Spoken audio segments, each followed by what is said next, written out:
Hi friends, అందరికీ నమస్తే. Welcome back to our channel.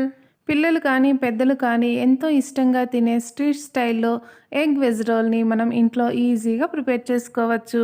ఈ రోల్ని ఎంతో హెల్తీగా ప్రిపేర్ చేసుకోవడమే కాకుండా పిల్లలకు కూడా బయట జంక్ ఫుడ్స్ని అవాయిడ్ చేయవచ్చు. ఈ రోల్స్ని ఈజీగా ఎలా ప్రిపేర్ చేసుకోవాలో ఇప్పుడు ప్రాసెస్ చూద్దాం. ముందుగా వీటి కోసం ఇలా వెజిటబుల్స్ని సన్నగా కట్ చేసుకొని ప్రిపేర్ చేసుకోవాలి. క్యారెట్ తురిమి తీసుకుంటే మనకు టేస్టీగా ఉంటుంది. ఇందులో మీకు నచ్చిన ఏ వెజిటబుల్స్నైనా యూస్ చేసుకోవచ్చు. ముందుగా ఇలా ప్రిపేర్ చేసుకోవడం వలన మనం రోల్ చేసుకోవడానికి ఈజీగా ఉంటుంది. ఇలా ఒక ప్యాన్ తీసుకొని ఇందులో 2 టేబుల్ స్పూన్స్ వరకు ఆయిల్ వేసుకొని ఆనియన్ కొద్దిగా వేయించుకున్న తర్వాత ముందుగా మనం కట్ చేసి పెట్టుకున్న క్యాప్సికమ్, క్యారెట్ అలాగే క్యాబేజ్ కూడా ఇందులో వేసుకోవాలి. ఈ వెజిటబుల్స్ మొత్తాన్ని కూడా మనం 50% మాత్రమే కుక్ చేసుకోవాలి. హై ఫ్లేమ్లో 1 మినిట్ పాటు వేయించుకున్న తర్వాత ఇందులో రుచికి సరిపడా సాల్టు అలాగే హాఫ్ టీ స్పూన్ వరకు పెప్పర్ కూడా వేసుకోవాలి. మీకు స్పైసీగా కావాలనుకుంటే ఈ విధంగా హాఫ్ టీ స్పూన్ వరకు చిల్లీ ఫ్లేక్స్ని వేసుకోవచ్చు. స్పైసీ నచ్చకపోతే స్కిప్ చేయొచ్చు. ఇందులోనే 1 table spoon soya sauce, 3 table spoon వరకు కెచప్, 3 టేబుల్ స్పూన్ మైనీస్ కూడా వేసుకోవాలి. మైనీస్ అవైలబుల్ లేకపోతే స్కిప్ చేయొచ్చు. మనం స్ట్రీట్ స్టైల్లో ప్రిపేర్ చేస్తున్నాం కాబట్టి మైనీస్, కెచప్ వేసుకుంటేనే టేస్ట్ చాలా బాగుంటుంది. డైట్ చేసే వాళ్ళు మైనీస్ స్కిప్ చేసి ఈ రోల్ని తీసుకోవచ్చు. ఇలా హాఫ్ కుక్ అయిన వెజిటబుల్స్తో ఇప్పుడు స్టవ్ ఆఫ్ చేసుకుంటే సరిపోతుంది. ఇలా ప్రిపేర్ చేసుకున్న స్టఫింగ్ని పక్కన పెట్టుకోవాలి.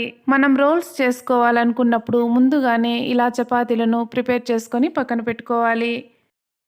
చూసారుగా చపాతీలు ఎంత సాఫ్ట్గా ఉన్నాయో. ఇలా హెల్తీగా మనం ఇంట్లో ప్రిపేర్ చేసి పెట్టడం వల్ల పిల్లలు కూడా చాలా ఆరోగ్యంగా ఉంటారు. మనం రోల్స్ చేసుకోవడానికి ఒక్కొక్క రోల్కి ఒక్కొక్క ఎగ్ని వేసుకోవాలి. ఇలా మనం 2 రోల్స్ ప్రిపేర్ చేసుకోవడానికి 2 ఎగ్స్ని తీసుకోవాలి. ఇందులో కొద్దిగా సాల్ట్ వేసుకొని బాగా మిక్స్ చేసుకొని పక్కన పెట్టుకోవాలి. ఇలా చపాతీ ప్యాన్ తీసుకొని హీట్ అయిన తర్వాత హాఫ్ టేబుల్ స్పూన్ వరకు ఆయిల్ వేసుకొని మనం బీట్ చేసుకున్న ఎగ్ని వేసుకోవాలి. ఎగ్ పూర్తిగా కాలకముందే ఇలా చపాతీని వేసుకొని కింది వైపు కాలిన తర్వాత వెంటనే టర్న్ చేసుకోవాలి. చూసారుగా ఎంత ఈజీగా ప్రిపేర్ చేసుకోవచ్చు. ఇప్పుడు దీనిని పక్కన పెట్టుకుందాం. మనం ఎన్ని రోల్స్ ప్రిపేర్ చేసుకోవాలనుకున్నా సేమ్ ఈ మెథడ్లోనే ప్రిపేర్ చేసుకోవాలి.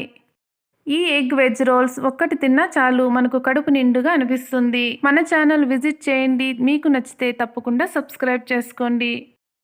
ఇలా ప్రిపేర్ చేసుకున్న ఎగ్ చపాతీని తీసుకొని మనం స్టఫింగ్ ప్రిపేర్ చేసుకున్నాం కదా, ఆ స్టఫింగ్ని ఇందులోకి తీసుకోవాలి. సింపుల్గా ఇలా రోల్ చేసుకుంటే సరిపోతుంది.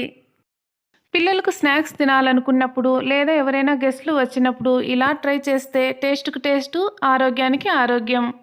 మనకు కావలసిన స్టఫింగ్స్తో ఎన్ని రోల్స్ చేసుకోవాలనుకున్నా సేమ్ ఈ విధంగానే ప్రిపేర్ చేసుకోవాలి. అంతేనండి, చూసారుగా ఎగ్ వెజ్ రోల్ని స్ట్రీట్ స్టైల్లో ఎంత ఈజీగా ప్రిపేర్ చేసుకోవచ్చో. చూడ్డానికే కాదండి, తినడానికి కూడా చాలా టేస్టీగా ఉంటుంది. ఇలాంటి సింపుల్ అండ్ టేస్టీ రెసిపీస్ మన ఛానల్లో చూడాలనుకుంటున్నారా? అయితే మన ఛానల్ని తప్పకుండా సబ్స్క్రైబ్ చేసుకోండి. పక్కనే ఉన్న బెల్ ఐకాన్ క్లిక్ చేయండి. అలాగే చివరిగా ఒక చిన్న లైక్ చేయండి, షేర్ చేయండి. మన ఛానల్లో రెసిపీస్ మీకు నచ్చినట్లయితే తప్పకుండా కామెంట్ చేయండి. Thank you for watching. Have a nice day.